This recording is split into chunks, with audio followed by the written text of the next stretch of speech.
Hola, saludos a todos. Vamos a situar a los judíos, sobre todo a los infames sionistas, en su justo lugar y explicar por qué el mundo anglosajón se entremezcla con los magnates judíos. Vámonos primero a Londinium, que fue fundada alrededor del año 40 por los romanos, arrasada y después reconstruida y perimetrada con un muro defensivo de alrededor de 1 milla cuadrada que se mantuvo siempre independiente, mientras Londres crecía a su alrededor, sobreviviendo a todo tipo de adversidades a lo largo de 2000 años, tal como expuse en el vídeo que pueden visualizar pulsando en el enlace arriba en su pantalla. Por aquellos tiempos, el judío era el lógico enemigo del cristiano imperio romano, por basar este último su libro de referencia y su religión en el dios judío. En el año 1066, los normandos invaden Inglaterra, respaldados con las bendiciones y el visto bueno del Papa Alejandro II, tal como se muestra en citas como esta de la Enciclopedia Británica. Y en hechos tales como que 3 años después, terminada la conquista por el normando Guillermo el Conquistador, el mismo Papa envía a 3 legados a Inglaterra. Un legado es igual a un cargo militar del Imperio Romano, para coronar al normando que poco después emprendió reformas en la Iglesia de Inglaterra. Este Papa católico, que en la práctica representa la figura del emperador romano al servicio de los patricios, permitió que la ley Shetar talmúdica, traída por los normandos, se implantara en aquellas tierras inglesas conquistadas bajo su aprobación. Esta ley Shetar nació en Babilonia, maquinada entonces por aquellos falsos judíos que escribieron el Talmud para manejar a este pueblo. En la práctica, su implantación rompió el tejido de aquella sociedad feudal, arrebatándoles las tierras y aplicándoles impuestos. Es decir, un papa católico permite la imposición de un modelo expoliador judío en tierras cristianas. ¿Era judío el papa? ¿O vio en esta ley judía la fórmula perfecta para recaudar impuestos y propiedades para Roma? En el año 1213, el rey Juan I de Inglaterra pidió ayuda al Papa Inocencio III a cambio de concederle a este Papa todos los derechos soberanos sobre Inglaterra, convirtiéndole de facto en el señor feudal de aquellos territorios. El Papa, por su parte, concedió potestad ejecutiva a la corona sobre todos sus dominios en Inglaterra, hecho que se selló el 3 de octubre de 1213 en la Catedral de San Pablo en Londres. Es decir, la corona es la jefa ejecutiva y el Vaticano el propietario. Ese mismo año de 1213, el Papa, o Emperador Inocencio III, emite la bula papal o toro de oro que plasma la toma de Inglaterra bajo su protección. En 1215, bajo la autoridad papal directa, el rey Juan I de Inglaterra emitió la Carta Magna, empujado además por la sugerencia de un cuchillo templario en su garganta, estableciendo así el bloque cuadrático de 1 milla cuadrada llamado City of London Corporation, City de Londres, como entidad soberana de Inglaterra y de Londres, tal como expuse en el mismo vídeo anterior. Debido a estos episodios, el rey Juan I de Inglaterra se le pasó a conocer como Juan sin tierra. Pocas décadas después, en 1255, las deudas contraídas por el rey Enrique III con los banqueros lombardo-venecianos abocaron tanto a Inglaterra como a los propios banqueros a una gran quiebra que se llevó por delante la economía europea. Enrique III propuso una alianza al doge Gradenigo de Venecia y su intención de emprender la guerra contra Francia, conflicto conocido como la Guerra de los 100 años. Es aquí donde entra en escena el segundo bando protagonista de esta historia, Venecia, que además comenzó a saquear muchas partes de Europa con préstamos bajo duras condiciones usureras, pero esto es otra historia. Ni los reyes Juan I y Enrique III, ni el Papa Inocencio III, ni los banqueros venecianos eran judíos. Llegados a esta coyuntura, el Vaticano, dueño de una Inglaterra bajo leyes judías y endeudada con Venecia, saltamos a un hecho histórico poco divulgado que cambió por completo el destino de Europa y de todo Occidente, que marcó los posteriores siglos y la sociedad actual en que vivimos.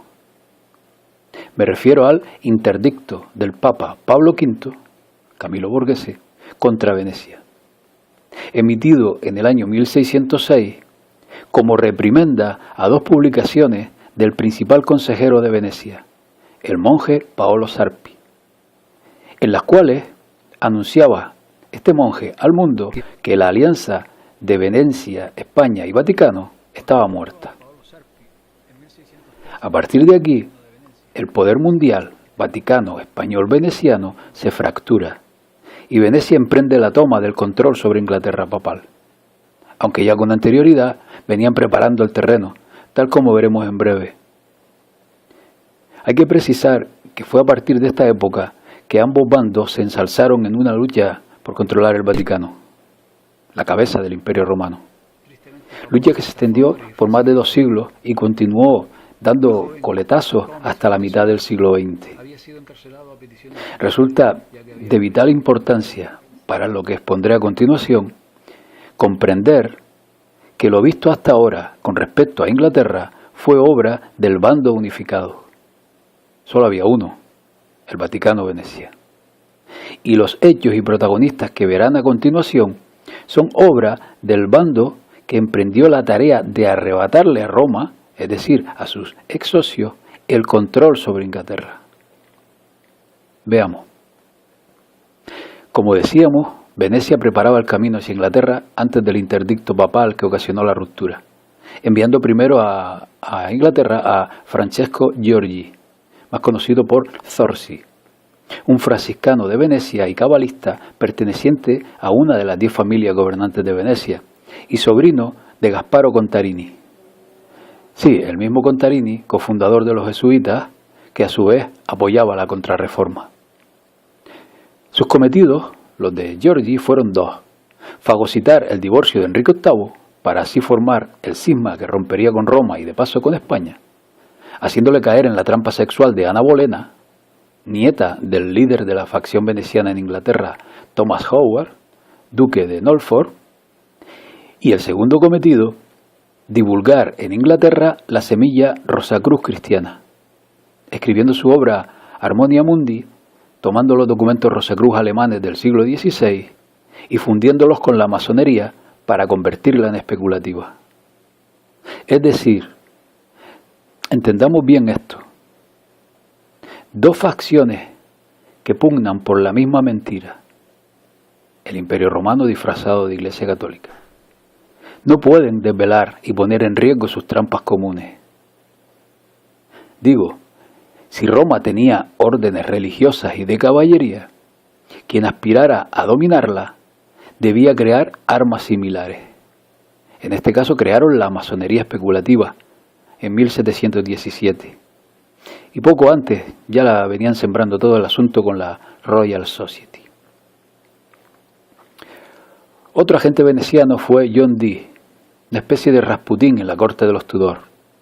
Estos Tudor que demostraron ser contrarios a Venecia, que gracias a sus conocimientos cabalísticos, esotéricos, hizo de la reina Elizabeth una extraña mujer que no quiso casarse con Felipe II y murió sin dejar descendencia, dando paso así a la dinastía Estuardo, pro-veneciana. Jacobo I de Inglaterra, que fue el sucesor, y John Dee sembró por primera vez en la corte la idea de un gran imperio británico. Es decir, pleno éxito de este mago, que con sus prácticas evitó la descendencia de los Tudor, antivenecianos, y fomentó la idea imperialista. La familia Cecil eran conocidos como los agentes venecianos, tanto así que su casa familiar estaba decorada con leones de San Marco, el símbolo de Venecia. La reina Elizabeth estuvo también influenciada por William Cecil y por su hijo Robert, considerado jefe de la inteligencia de Inglaterra de entonces.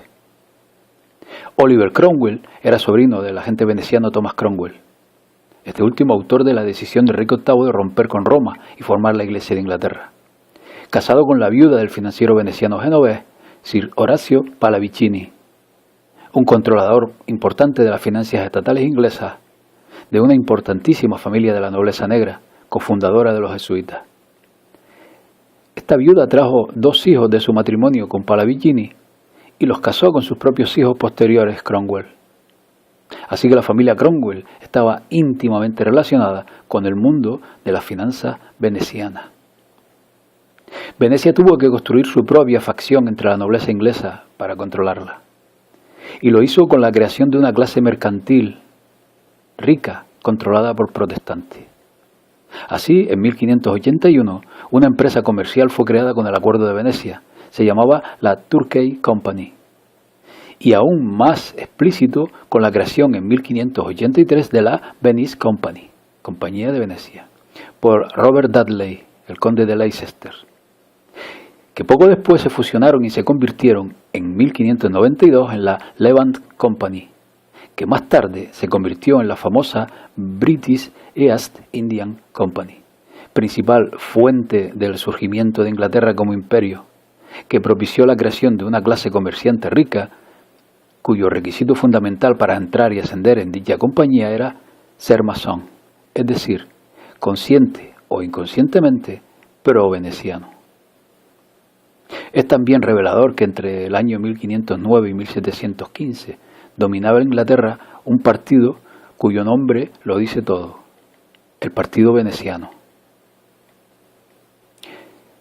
En el Shetar, de origen judío, vieron los reyes y el Vaticano la forma idónea de acaparar riquezas, expropiando tierras y cobrando impuestos.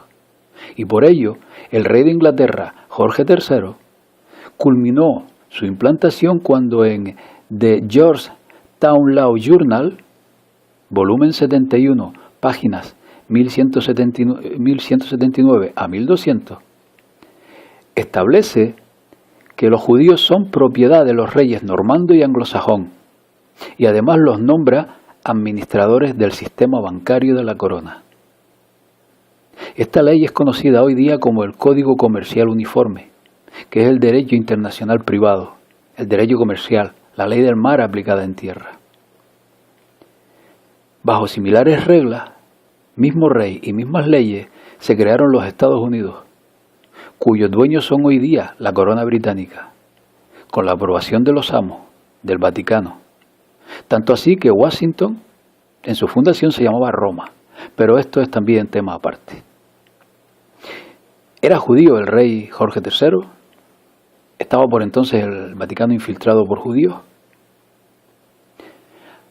Digamos que al menos desde el siglo XVI se ve con bastante asiduidad la figura del judío de la corte, o factor judicial, o Hofjuden, que eran banqueros que manejaban las finanzas de la realeza europea y de la nobleza.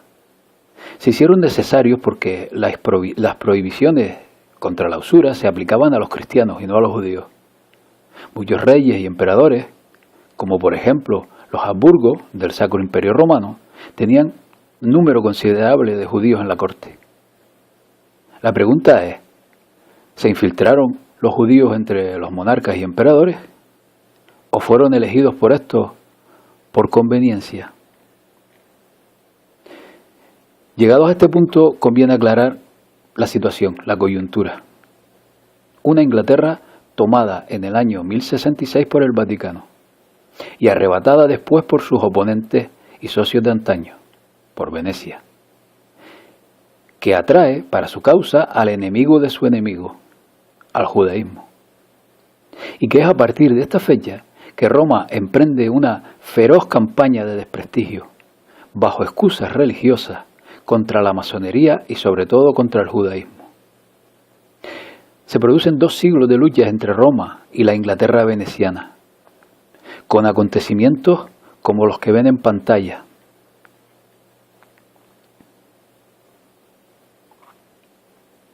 Roma contraataca difundiendo propaganda antijudía, sobre todo a raíz de una ficción, quién sabe si intencionada o no, un capítulo del libro Biarritz, titulado En el cementerio judío de Praga, en que el autor narra una reunión secreta de judíos en un cementerio para conspirar para gobernar el mundo. En pocos años, las distintas versiones de aquella inicial ficción acabaron dando por real dicha reunión. Obras como las que ven en pantalla contribuyeron al mito del judío dueño del mundo. También la propaganda antimasónica, es decir, antiveneciana, surgió cuando desaparecieron los estados pontificios, nacidos del gran fraude de la donación de Constantino, lo cual significaba para muchos católicos el final de la Iglesia, porque aquellos católicos consideraban a los masones literalmente como agentes de Satanás. Idea difundida con anterioridad al Concilio Vaticano de 1870, con libros como Le Franc-Maçon del Monseñor Ségur, en el cual aseguraba que en las logias se celebraban misas negras. Fue en esos años donde se pinta por primera vez a los masones como adoradores del diablo. También el ultracatólico escritor de extrema derecha, Huguenot de Mousseau, recibió la bendición del Papa Pío IX por su valentía en atacar a masones y judíos. O el polémico estafador Leo Taxil y sus escritos acusando de satánicos a los masones, todo lo cual se demostró ser un fraude. Todo esto y mucho más fue contribuyendo a la propaganda. Como consecuencia, y para contrarrestar esta propaganda y construir una herramienta eficaz para ocultar tras ella sus acciones a lo largo del siglo XX, la corona británica, es decir, los venecianos, construye el movimiento sionista, celebrando su primer congreso, ¿dónde? En Suiza, siendo desde entonces el elemento provocador y desestabilizador de los mayores conflictos del pasado siglo. Otro de los episodios que se señalan como infiltrados por los judíos ha sido el Concilio Vaticano II, donde, debido a su enfoque ecuménico, debían estar los judíos, con los cuales medió el jesuita Agustín Bea. Era lógico, puesto que por entonces Venecia dominaba el Vaticano y los judíos eran y son sus administradores. Entonces, ¿fueron los judíos que se infiltraron? ¿O más bien fue una regularización de su situación con respecto a la nobleza negra que ya gobernaba en el Vaticano? Por otra parte, amplia es la lista de referentes intelectuales y de medios de comunicación dedicados a enfocar hacia el sionismo al tiempo que opaca a los otros. Desde Alex Jones, Benjamin Falford, Adrián Salvucci, pasando por Pierre Hillard, o en quien vamos a detenernos para un breve análisis que sirva de ejemplo, Carroll Quigley. Quigley es uno de los mayores referentes intelectuales de la teoría de que los judíos manejan el mundo. Pero a sus 17 años llamó la atención de los jesuitas, Sikh, debido a su brillantez cuando cursaba estudios en la Universidad Jesuita de Georgetown, de la cual ha sido también un destacado profesor. Quigley, que fue mentor de Bill Clinton, también educado por jesuitas, y de otros elitistas, es muy amigo del sacerdote jesuita pro-nazi Edmund Walsh, fundador de la Escuela de Relaciones Exteriores de la Universidad Jesuita de Georgetown, y muchas cosas más. Quigley, quien apoyó abiertamente las bases para un gobierno mundial, fue miembro de la Oficina de Servicios Estratégicos y enlace entre el gobierno de los Estados Unidos y el Vaticano durante la Segunda Guerra Mundial. Y además simpatizaba con grupos como la Mesa de Rodas o la Young Birch Society. Carroll Quigley es también conocido por sus libros sobre conspiraciones, en los cuales el sionismo es, para este profesor de los jesuitas, quien maneja el mundo. En definitiva, fue el Papa Católico quien permitió la implantación de las leyes judías. No fue Inglaterra, sino la nobleza negra asentada allí, quien, por conveniencia, sostuvo a los judíos como administradores de sus finanzas. Es hoy día el Vaticano quien sigue sosteniendo a los sionistas, porque dicha institución, que en la práctica es el actual Imperio Romano, está ahora gobernada por la nobleza negra, que construyó el Imperio Británico. Es el Vaticano y su Papa quien bajo bulas y triquiñuelas se autoproclamó, por mandato divino, dueño y señor del mundo, y selló en papel las bases legales que respaldan el derecho que les confirió dicha aprobación. Es el Vaticano el propietario del actual sistema, y los infames sionistas son sus testaferros administradores, porque las leyes actuales de comercio, basadas en la Shetar talmúdica, y en las cuales se rige hoy día el dinero, estipulan que nadie es propietario de nada, ni siquiera de los bancos y su dinero deuda. Esta confrontación ha sido y es disfrazada de conflicto religioso, para mantener oculta, por interés mutuo, una mentira común a ambos bandos, que no es otra que el control mundial del neoimperio romano desde su atalaya más eficaz, el Vaticano. Pues bien amigos, esto es todo. Un saludo y hasta la próxima. Saludos a todos.